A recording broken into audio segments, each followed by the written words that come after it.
Secondee's hilltop became known as European Town. Reggie's family's house is down the hill, in the heart of the Central Market District. Hello. Are you JB? I'm JB, and that's Reggie. That's my boy. How you doing? All right, brother. How you doing? All right, all I'm right? good. Hello, good to meet you. Good to meet you. Nice to meet you too. Hello. Yes. Nice to meet you. Nice to meet you. Hello. Wow. Jesus oh wow. Christ, I can't believe Okay. it. Yes. You're welcome. Yes, it's good to be here. Come on, let's go home. Let's go home. Hello. How you doing? Yeah, right. I look like my dad. Yes, you look like Really? it. Yes, just a little yes. more tree than fancy. Kitty. Come on. Oh my God. With JB is Dora Adolphus, a distant relative who also grew up in this house. Come on. Thank you so much for having us. Thank you. Oh, great. Yeah. JB. Yeah, Reggie. My dad has told me that you are the guy to speak to. You too. This house has been in the family for a long time. Oh, right? since 1928. First of all, you were welcomed into the Yates family. Yeah, the only word I think I can use is adoption. Adopted, yeah. Wow. Okay, so you've been living with the Yates family, and namely my grandfather Harry for how long? Became attached with the family when I was about 19, 20 years, and now I'm 58. I was the only dark guy among the guys, so people call me the Black Yates, you know what I mean? I grew up with most of the children, so from head to toe I know everything about the Yates. So what can you tell me about my grandfather? Your grandfather is a very, very industrious man. Right. Very hard-working person. What did he do? Where did he work? Your grandfather? That's the jack of all trades. The old man was in timber merchant. Timber merchant. Timber. Harry Yates worked in various businesses, selling timber and in the sugar industry. Then he became a farmer. What do you remember about my grandfather? If you so, you madam. Yes. Like to work. Like to. He'd fix it. So he'd fix everything. Papa. So for a man that looked like this, he must have stood out. Everybody must have known him, I imagine. Was he quite well known in Secondee? Anywhere that he goes, people call him Obroni, that means white. Obroni, yeah. The term Obruni is used to refer to white Europeans. Did everybody see him as a Ghanaian, or did people see him as an Englishman? Initially, those, the local people around, they see him as a white man. Right. But he doesn't want anybody to call him a white man. Right. The person I don't know much about is my grandmother, so his wife. Would you like to see the picture? Yeah, please. Yeah, your grandmother, Mrs. Dinah Yates. Let me see. Wow. That's it. Your grandmother and Dinah. So how did my grandfather Harry and my grandmother Dinah get together? Actually, it's an amazing story. Your grandfather, on his way going to work, he saw your grandmother, a sewing machine on the head. It was a sewing machine? Yeah, sewing machine. She was a seamstress. According to Dinah's sister, he said, "Oh, Bruni, white man, what do you want from me?" And he said, "Oh, don't worry, let's get to your family house. When we get there, I will let you know what I want from you." So he followed her to the house and tell the parents that they wanted to marry this woman. Just imagine. There's a lot of Yates boys, isn't there? A lot. How many children did my grandfather have? He had 14. 16? And 16 rather. 16. Yeah. And which one? Pick one. Which one was it?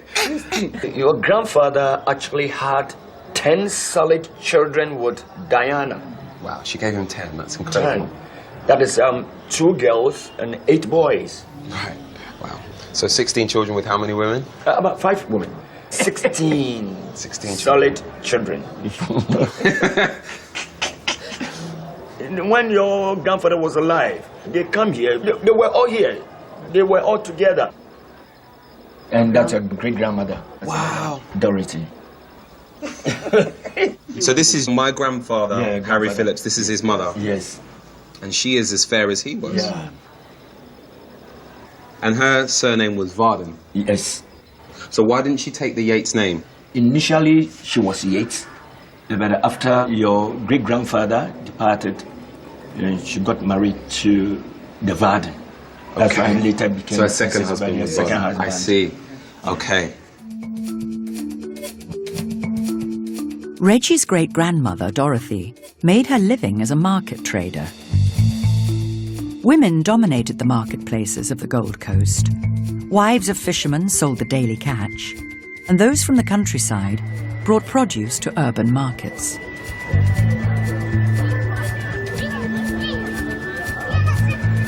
Dorothy built a successful business, supplying provisions to commercial ships, and became wealthy enough to maintain the house Reggie's visiting. What can you tell me about this picture of my great-grandmother? Where was this actually taken? This very picture? Yeah. On this very step, this very Just house. here? Just here. You see? Yeah. That is there, isn't That's exactly it. So, right here. Just here. It's coming right here. Yeah. What was she like then? Do you remember her? Mama, as everybody calls him, Mama tall and fat. Mama is a very lovely woman, big character, that's it, big character, you know, yeah. As a young woman, before she came to Sekondi, Dorothy gave birth to her son, Harry, in the gold mining settlement of Brumassi. Harry's English father, George Yates, was working there as an accountant for a British mining company. So when my grandfather was a baby in Brumassi, I know that he was obviously brought up by his mother Dorothy, but was he living with his dad, George? Yeah. When George had that malaria or fever... So he got ill? Yeah, he got ill, so he had to go back and wanted to take Harry along with him. He wanted to take my grandfather Harry with him? Yes. When my grandfather was a young boy? Yes, but that very, very young. But Dorothy had only Harry, so, you know, they were wondering, what about if they take my boy away, you know, what's going to happen? So they decided Harry should stay. If you really want to come back, leave Harry, go and come. That's why Harry stayed here. While in the Gold Coast, Reggie's great-grandfather, George Yates, became so ill he had to return to England. According to a story that Auntie Dora's grandmother told me, your great-grandfather left a lot of money. He left gold dust to be taken care of your grandfather. Yeah. You understand? So your great-grandfather left a lot of money. And did he ever come back? Never. Wow. So nobody knows what happened to him. George Yates came to the Gold Coast to work as an accountant for a British gold mining company. Britain's largest supply of gold came from South Africa. But in the late 19th century, there was a push to make mining in the Gold Coast more productive. This brought men like George Yates to the colony, where they sometimes formed ties with local women.